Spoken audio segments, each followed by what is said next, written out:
Welcome once again to Pause to Pray. My name is Godfrey. It's really great to have you here sharing this time with me. Just a few minutes thinking about something God would say is really important, really encouraging, and I hope it will be encouraging to you. Not very far from where I live is an Iron Age fort.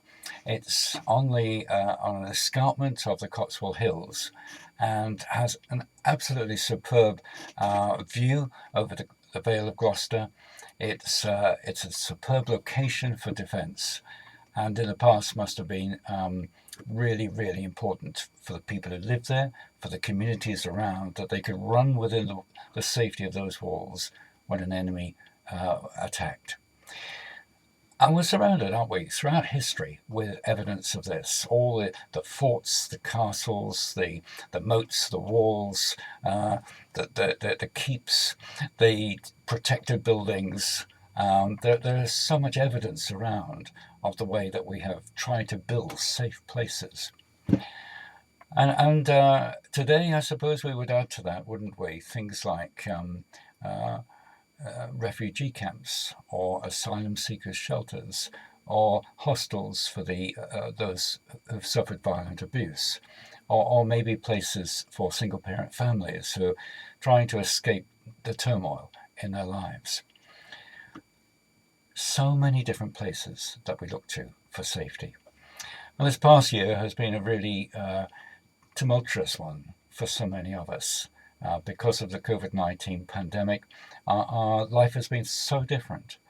And it's felt like a threat, and it's been described by some as an enemy, and that we're in a war, that we need to defend ourselves.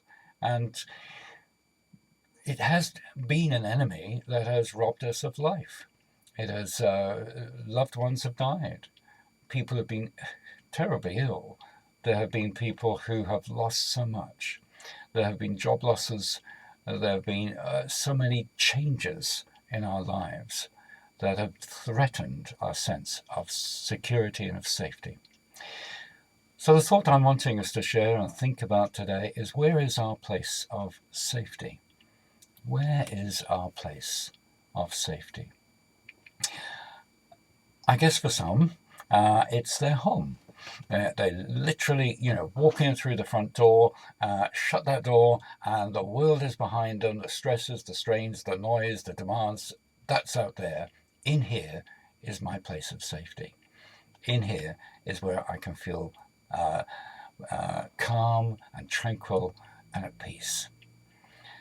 For other people, it will be a loved one, a husband, a wife, a partner, a friend, somebody they can lean on, somebody they can trust, somebody they can confide in, somebody who accepts them, who loves them, somebody who makes them feel safe.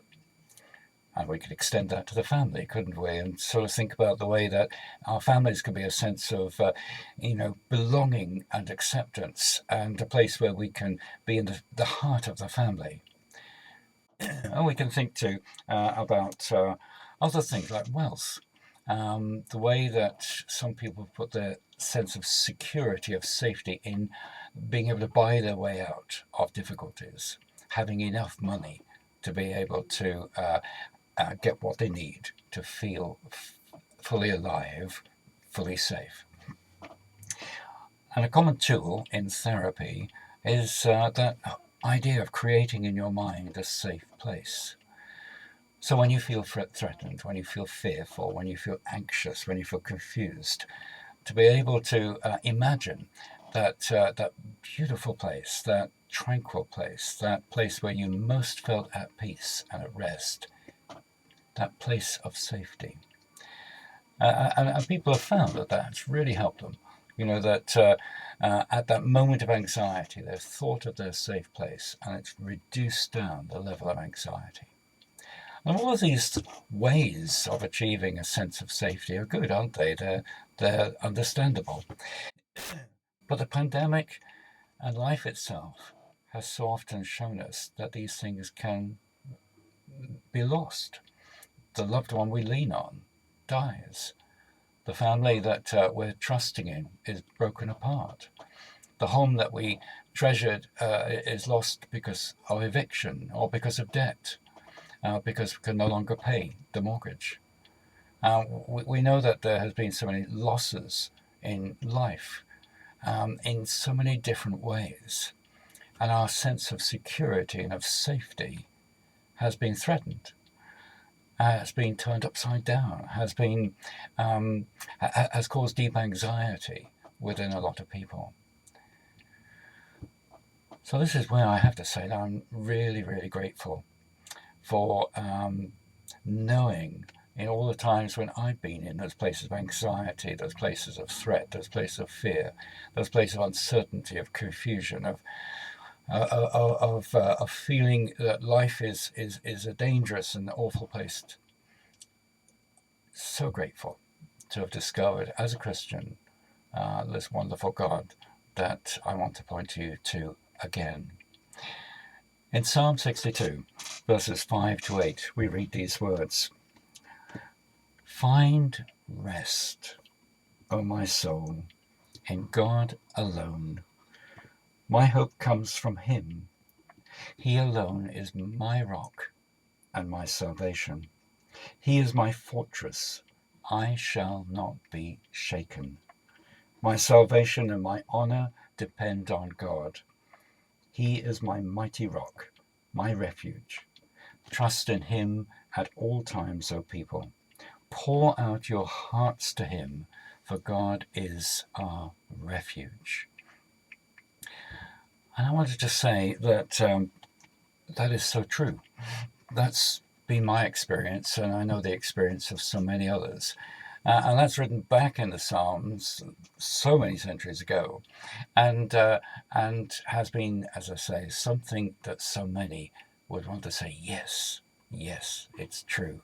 When all else around us is shaken, when all else around us is lost, when all else around us is threatened, to find in God dependable, trustworthy, enduring, solid, a place of refuge, someone to lean on, someone to talk to, someone to find strength from, someone to get the help, the wisdom, the love, the forgiveness, the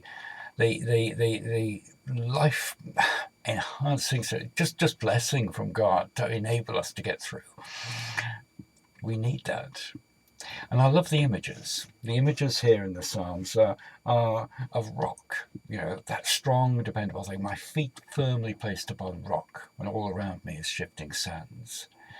The idea of a fortress.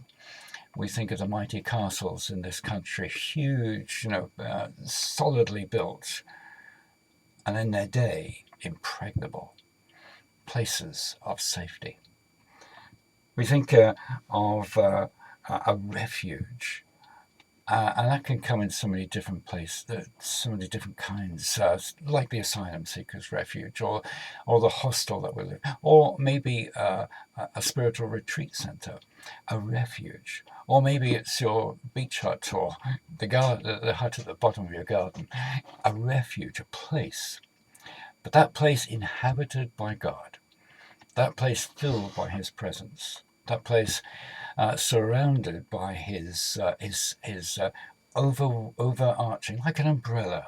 Can you imagine that? Imagine living, carrying an umbrella, that all that is coming at us and on to us is under his protection. Another lovely image in the Bible is that of a bird, a mother hen, its wings over us. Under the shelter of his wings, we find security. And all these words are beautiful words. And it's all placed at a person and not a thing. A person who is eternal, a person who is mighty, a person who is able, and a person who is willing. So the psalm in the portion I read ends, "Trust in him at all times, O people. Pour out your hearts to him. Pour out your hearts to him." And that's what I would love to encourage you to do if you need to. If you're in that place where you don't feel safe, if you're in that place where you don't feel confident, that you don't feel that you can face life, Pour it out to God. Talk to him. He is our refuge. You can experience that, as I have and so many others have. Not just once, but many, many times. He is our refuge. I just encourage you to talk to him in prayer. And if you need help with that, we'd love to pray with you. So in our church, we have a website, and that website is www.hillviewchurch, all one word, .net. And if you look, there's a series of tabs there, and one called Connect. Just go on to Connect and put your name in. It can be anonymous, just your first name, say, and put down a message. And we'd love to pray for you and to share with you and stand with you in whatever you're going through. So let's remember, shall we? God is our refuge. He is our fortress. He is our safe place. So may God bless you. Take care.